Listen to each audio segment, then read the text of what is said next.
Selamat siang semuanya. Kita mau hanap aja. Ini melanjutkan proyek kita ya 307 SP. Sekarang lanjut ke mesin. Jangan ini tukar aja udah. Wacan ya. Jadi proyek sekarang adalah ganti timing bell. Ternyata benar tuh kata si Ujang. Udah tinggal putus tuh. Jadi tinggal nunggu putus aja ini mah. Untung kita udah peeling beling. Tapi nggak ada yang bocor sih, olehnya aman. Loler gimana, Bang? Bagus? Rusak nasioner. Coba putar Jang. Lu ya nak, goreng. Loler ya?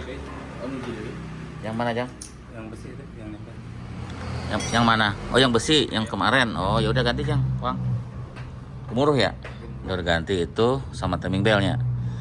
Loler pan bell bagus. Solar panel. Bagus. Bang, ini alternator dibuka Bang, sekalian Bang, mau diservis Bang. Ya, alternator juga mau dibuka ya, mau diservis. Itu. Nanti timing bell ganti, alternator dibukanya. Dibuka mau diservis. Soalnya pernah indikator nyala sih, indikator.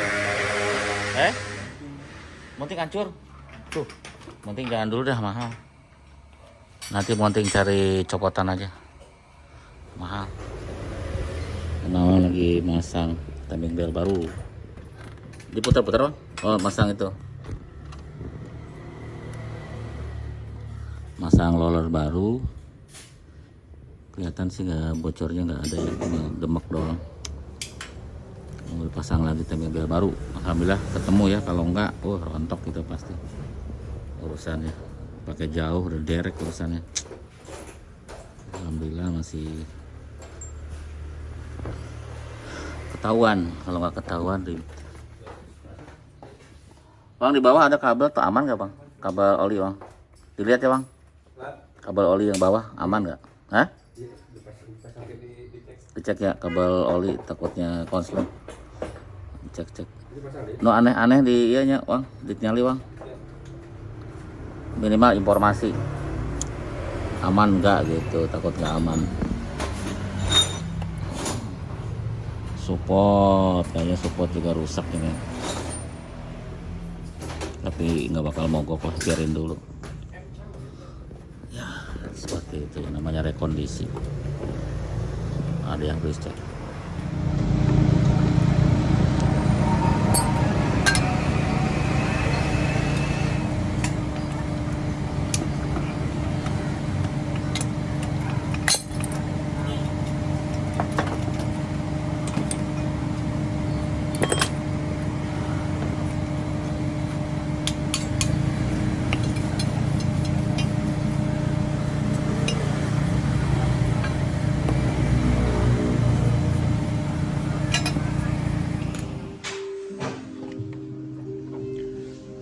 Timing bell dipasang, alternator dipasang, pompa power steering dipasang, tapi pompanya kotor, minyaknya mau dikuras sama Bang Awang. Wah, diisi aja Bang. Nanti yang selang yang baliknya dimasukin ke itu, nggak usah ditiup angin. Ini dirapihin aja, nggak usah. Yang selang bawahnya aja kalau dipasang. Ini mau dikuras. Nggak apa-apa. Oh ya tutup aja sebentar. Pakai selang kan? Oh iya, kan kehanap ya ke bawah kan. Jadi menguras minyak ini power steering karena hitam. Nanti kita mau isi minyak, terus selang launya kita bypass ke tempat ya, biar kotorannya masuk. Nanti kita isi yang minyak yang baru. Timing bell udah, alternator udah dipasang. Sebentar lagi kita hidupkan. Ini prosesnya maju terus ya, panjang. Terus pasang jangan kita pakai baut, enggak? Ya. Bautnya di mana? Atas baut kan? Oh belum dibaut. Ini udah kenceng. Oh belum. Tahan aja ya. Murah. Bautnya kan beda nih. Sekrup aja, ntar cari sekrup ya. Nanti dicari sekrup bisa. Bisa. Nah, ayah ya. Ayah. Awang mah ayah wae. Ya seperti ya. Udah biar mulai bagus, mulai rapi. Jadi knalpot pun kita sudah ganti ya, pakai copotan.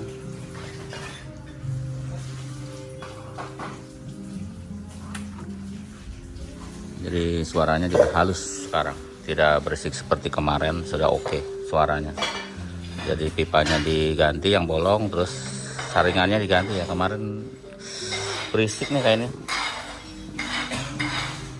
Sekarang sudah oke lah, sudah nggak berisik lagi.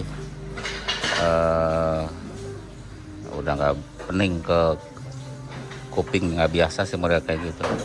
Hidupkan. Kamar aki nggak ada ya, mudah-mudahan bagus.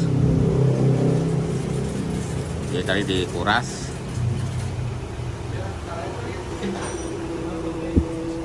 si minyaknya, apa sih, minyak porselen lagi dikuras. Alternator sudah diservis. Bening. Sekali deh jang, kalau kak. Hati-hati jang. Pelan-pelan jang, kena alternator loh. Entah. Wah, sejam. Mana bang? Ada bang? Lagi dikuras sama Bang Awang. Udah bang, hidupin lagi ya. Lumayan kayaknya tuh. Udah. Bening. Ya. Udah, cukup lah. Udah kuras 3 kali. Tadi mah hitam minta ampun. Udah dikuras, sekarang tinggal diisi lagi. Segitu kotornya ya olinya, oli power steering. Sekarang udah dikuras berapa kali sama Bang Awang. Harusnya sudah bagus lah.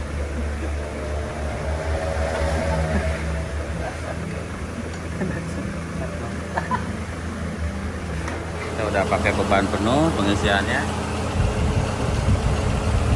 14 volt ya, 14,1 lah. Normal ya, beban AC, terus beban lampu gitu. Oke lah.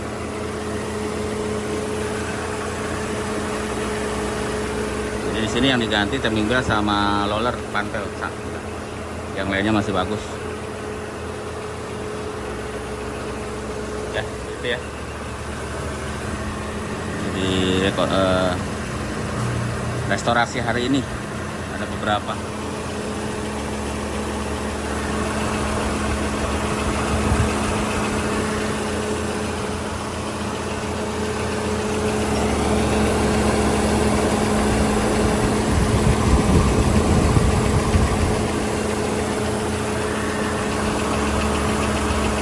Yang atas relap ya, minyak tumpah tadi udah loba kan, udah ya? Nyangkrung ke handap kan? Oh ya, ya udah. Oh ya udah. Ya udah. Oke. Ya ini udah pulang ya. Mudah-mudahan yang pasti lebih tenang lah. Udah dibetulin, udah dicek si alternator, udah tenang. Jadi minimal itu udah tenang. Timing belt udah diganti, udah tenang.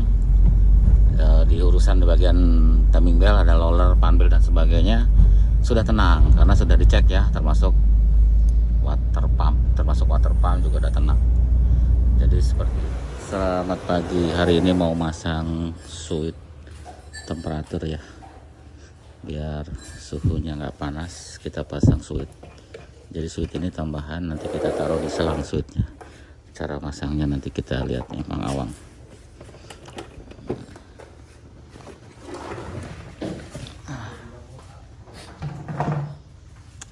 Nah ini kan ada switch nih, ini switch, nanti kita cek nih dia nyambung nggak saat panas. Kalau nyambung kan berarti kita bisa pasang switch di sini ya. Sebenarnya udah pasang switch kayaknya, tapi kita perbaharui aja ininya, perbaharui kabelnya ya, karena kabelnya menyebabkan terbaca sama ECU mesin, karena nanti negatifnya akan terbaca, nanti ada fault di ECU mesin. Nah supaya tidak ada fault, kita bikin nilai baru ya, khusus untuk high speednya, untuk switch ini. Nah sebenarnya nih kabelnya nih, kalau yang katanya suka panas kalau pakai AC ya, jadi perlunya yang pakai AC doang kan, nggak pakai AC nggak panas. Dikasih relay di sini, jadi yang 30 sama 87 nya masuk ke sini tuh, 30 87 masuk ke resistor ini ya yang buat low. Jadi fungsinya nanti kalau misalkan mesinnya panas, nanti ini bekerja. Kalau bekerja berarti kayak di jumper ya, ini kayak di jumper. Kapan kerjanya? Setelah suhunya panas ya. Di sini kan ada sensor suhu. Ini tambahan. Ini tujuannya bikin seperti ini. Pertama juga sebagai fungsinya kalau pakai AC panas, berarti kalau nggak pakai AC kan nggak panas. Jadi kita nggak perlu. Yang kedua, biar nggak terdeteksi sama si ECU mesin. Kalau kita kasih negatif relay yang ada, yang sana, yang bawaannya, nanti dia terdeteksi sama ECU. Nanti ECU-nya kalau dibaca ada fault. Faultnya biasanya pen gitu, pen low atau pen high fault gitu, kayak gitu ya. Kalau ini nggak bakal terbaca karena ini di luar dari jangkauannya ECU. Biasanya kan kita ngasih negatif kan di relay high speednya ECU, relay yang ada itu kan high speed, negatifnya kan dari ECU. Kalau sekarang kita tuh hanya menyambungkan ini ya, nyambungkan ini. Jadi 30 di sini kan di relay itu ada 30, ada 87. 3087-nya kita masukin ke sini, kabel yang dua ini. Kalau kunci kontak kita bisa nyari di bawah, di relay yang tadi ada buat kunci kontak. Kalau di on ada, masukin sini. Untuk negatifnya, ini negatif ya. Negatifnya warna putih, masuk ke sini negatifnya nih buat aktifin relay. Ya karena di sini sudah ada negatif, nanti dipasangin negatif mengawang. Jadi nanti kalau misalkan panas nyambung, nanti relay ini bekerja. Kalau relay ini bekerja, otomatis dia akan menjumper resistor ini ya. Jadi pennya akan semakin kencang, ada high speed. Dan relay tidak akan bekerja kalau kita tidak pakai AC ya. Jadi kalau kita nggak pakai AC, ini nggak bakal bekerja. Jadi AC mah normal bawaan mobil. Jadi banyak cara sebenarnya untuk masang relay ya. Bisa seperti ini, bisa seperti yang biasa, ngambil negatif dari high speed. Itu cuman itu terbaca sama ECU. Ya walaupun tidak nyala di engine ya, tapi terbaca. Terus Bang, jangan dipisah dulu, langsung sini. Jangan dipisah. Enggak kan? Bisa dipisah di mana? Nah, itu dipisah di situ. Sip, dipisah. Seperti itu ya. Ya ini lagi, ya ini kan buat ngeriset-riset aja ya, nyoba-nyoba mobil yang ini gitu. Apanya kurang. Kemarin kan di video sebelumnya timing belt hampir putus, itu udah retak-retak, jadi untung kita cek. Alternator kita sudah cek, tinggal nanti kapan-kapan starter kita cek, kapan-kapan lagi nanti kita si pompa bensin kita cek. Jadi intinya semua kita cek supaya aman keluar kota. As roda bagus Bang? As roda bagus. Jadi as rodanya udah dicek sama Awang, bagus Bang, nggak ada putus, nggak ada yang itu, aman ya, as roda aman. Yang kolong-kolong kata Bang Awang aman. Selang-selang radiator tadi sudah ada yang dibenerin ya, ada yang keropos dan sudah dibenerin untuk selang. Nah ini udah masuk ke kotaknya. Ini ada 4 nih relaynya nih. Yang low itu isinya 2, yang low itu didouble ya, karena low sering kerja. Yang high 1, terus yang tambahan buat switch ini 1. Jadi switch itu punya relay tersendiri ya, jadi aman, tidak mengganggu yang lain. Negatif sini aja Bang, di mesin ngambilnya banyak, tinggal jepit.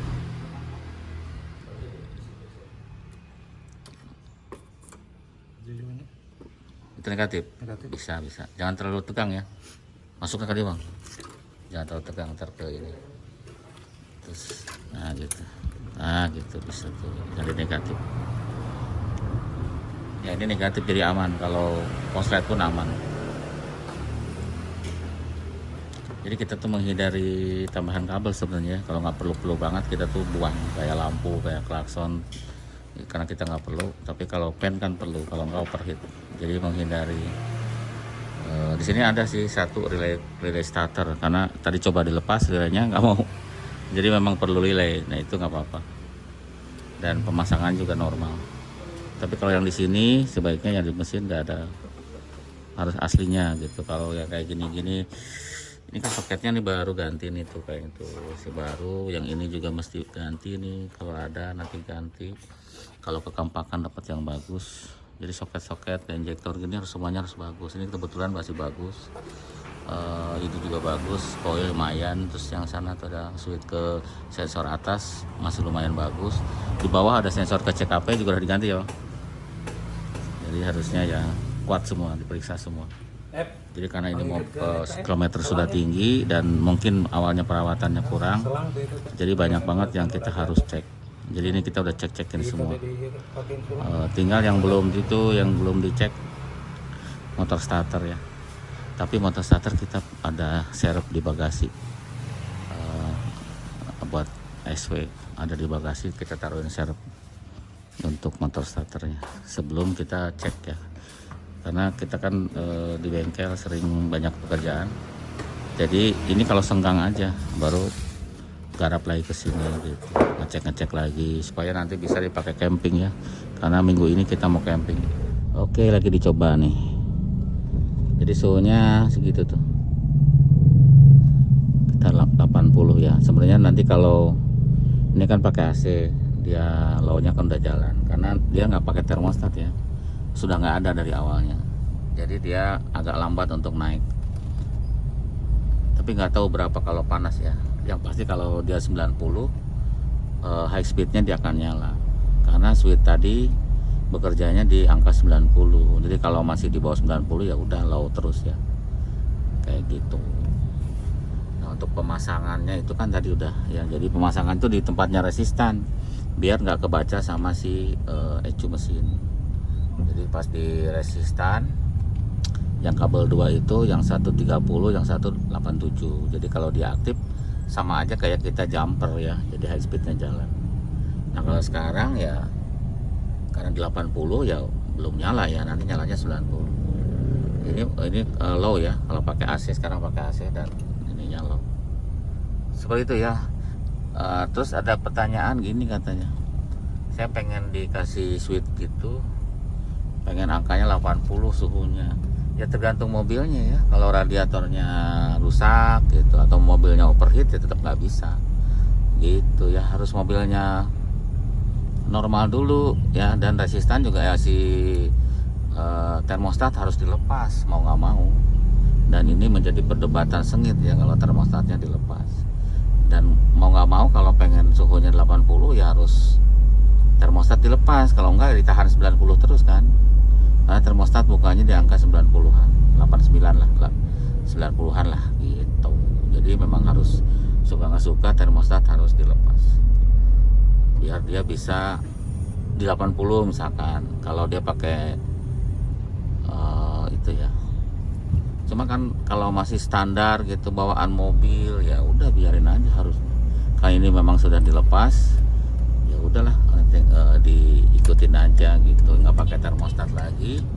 Dan ada switchnya juga di situ terpasang sebenarnya, cuma kemarin nggak dipasang, nggak disambung.